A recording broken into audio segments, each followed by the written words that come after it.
Humans tried to make the sky fit inside numbers.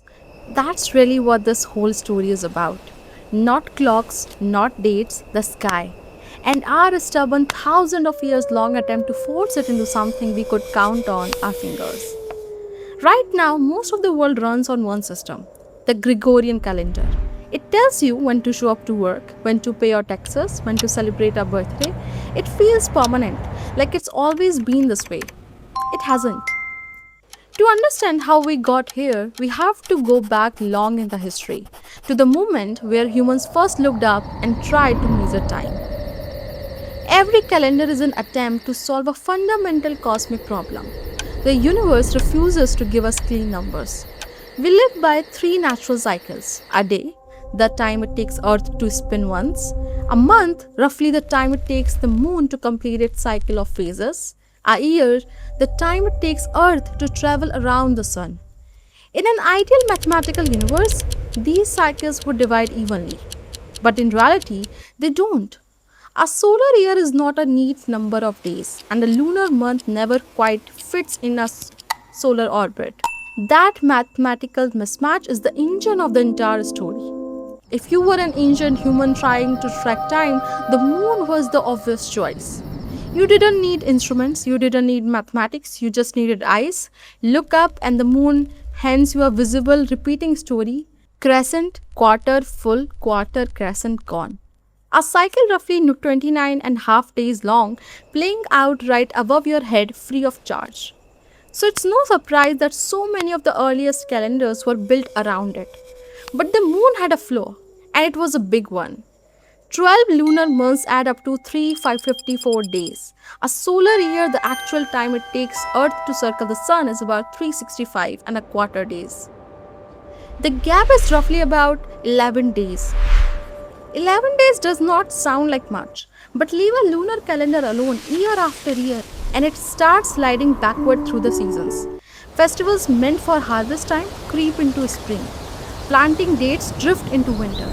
A purely lunar calendar left unchecked eventually loses all connection to the actual seasons it was supposed to track. Within just a generation, winter months begin blending in the heat of summer. The Babylonians were among the first to take this problem seriously. Their months alternated between 29 and 30 days, adding up to a lunar year of about 354 days, and they knew from experience that they could not just let that drift forever, so they developed something remarkably clever: intercalation. Every so often, they inserted extra time, basically an additional month, back into the calendar, nudging it back into alignment with the sun. This is one of the most important ideas in the entire history of timekeeping. And once civilization grew large enough, the calendar stopped being just an astronomical curiosity. It became infrastructure. A calendar could now organize agriculture, taxation, religious festivals, contracts, political power. The calendar had become a tool of coordination, the invisible operating system running underneath civilization itself.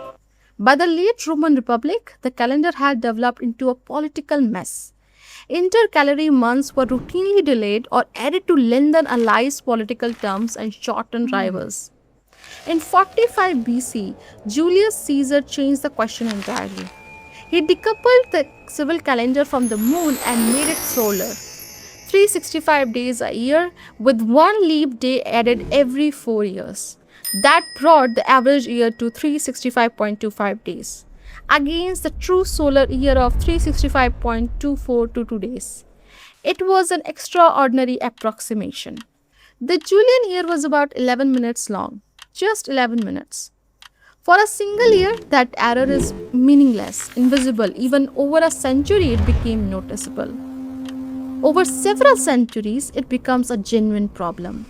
By the 1500s, that quite 11-minute error, compounding silently for over 1,000 years, had put the calendar about 10 days out of sync with the actual seasons. Eventually, someone had to deal with it.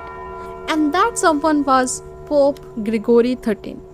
His real concern was Easter, whose date was tied up to the spring equinox.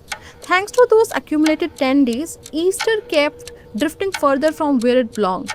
So in 1582, Gregory introduced a fix and it was almost absurdly simple. Adjust the leap year rule. Keep divisible by 4 is a leap year.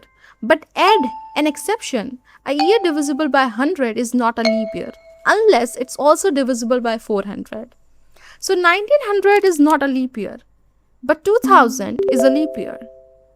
A strange little rule, but it works, bringing the average calendar year dramatically closer to the true solar year. That's the exact fix still running quietly underneath every calendar app on your phone today. But the world did not switch overnight. For nearly 2 centuries, two people in different parts of Europe could record different calendar dates for the exact same physical day, and both were technically right.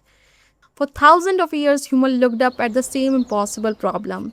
The earth, the moon, and the sun refused to move in neat numbers. So we kept adjusting numbers instead, adding days, adding months, removing days, creating exceptions, and then exceptions to those exceptions.